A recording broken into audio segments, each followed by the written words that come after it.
बिस्मिल्लाहिर्रहमानिर्रहीम अस्सलाम वालेकुम वरहमतुल्लाहि वबरकातुहू जी नाजरीन, अज के विलाग दे विच मैं तुहाडे नाल एक बहुत बड़ी ब्रेकिंग न्यूज़ शेयर करन लगा कि बालीवुड के सुपरस्टार अदाकार धर्मेंद्र इस जहाने फानी तो कूच कर गए ने। उन्हां दी मुकम्मल बायोग्राफी और उन्हां दी जिंदगी के बारे दे विच अज दी इस वीडियो दे विच सारा कुछ मैं तुहानूं दसांगा। लो जी, जे चैनल ते नवे हैं तो चैनल को सबसक्राइब, लाइक और शेयर जरूर कर देना और नाल घंटी के बटन नूं जरूर दबा देना ताकि जदों भी नवी वीडियो अपलोड होवे उहदा नोटिफिकेशन तुहाडे तक पहुँच सके। इस तरह तुसीं मेरे नाल जुड़े रह सकते हो।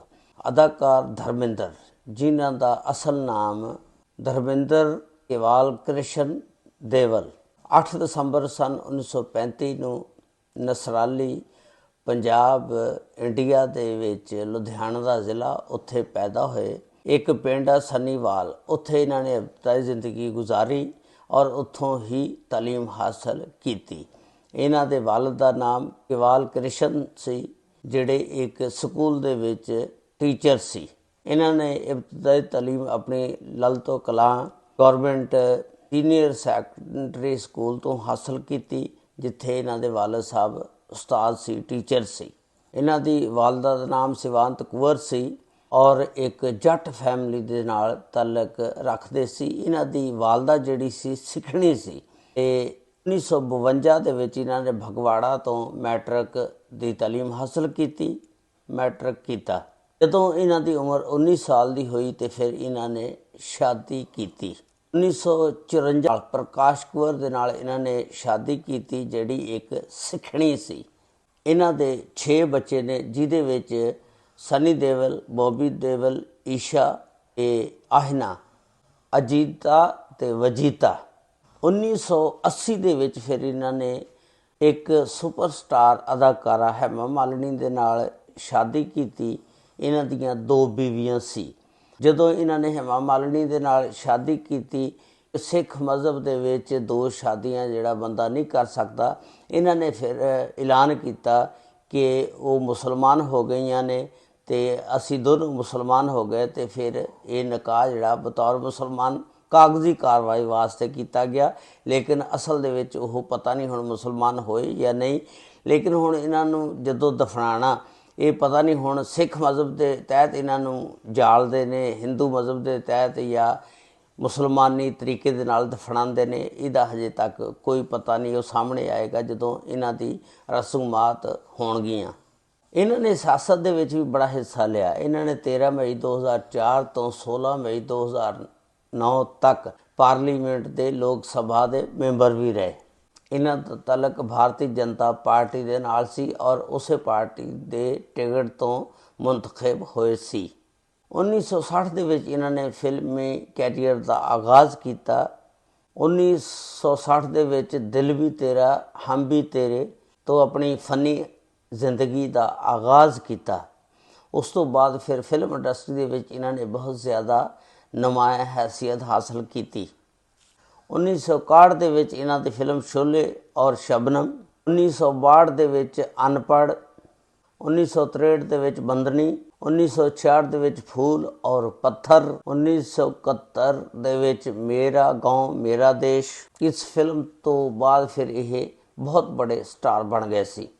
1975 दे विच फिल्म शोले, जिन्हें इनू शोहरत दीयां बुलंदियां ते पहुँचा दिता। 1973 दे विच यादों की बारात, 1972 दे विच सीता और गीता।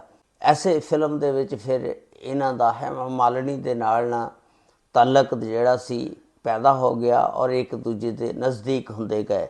1983 दे विच नौकर बीवी का, एक घायल फिल्म जिहड़ी इन्हां दी बहुत मशहूर होई, इहदे विच इन्हां नूं नैशनल अवार्ड दिता गया 1990 दे विच।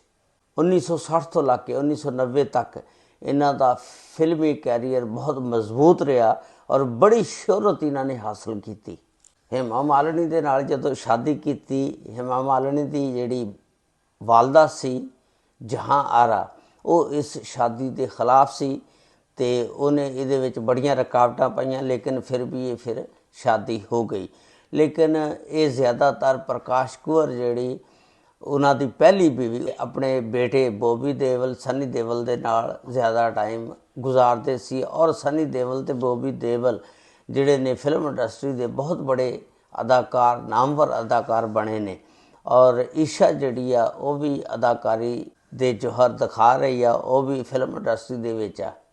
2012 ਦੇ ਵਿੱਚ ਇਹਨਾਂ ਨੂੰ ਫਿਰ ਇੰਡੀਆ ਦਾ ਜਿਹੜਾ ਸਭ ਤੋਂ ਬੜਾ ਇਨਾਮ ਆ ਪਦਮ ਭੂਸ਼ਣ ਉਹ ਇਹਨਾਂ ਨੂੰ ਦਿੱਤਾ ਗਿਆ।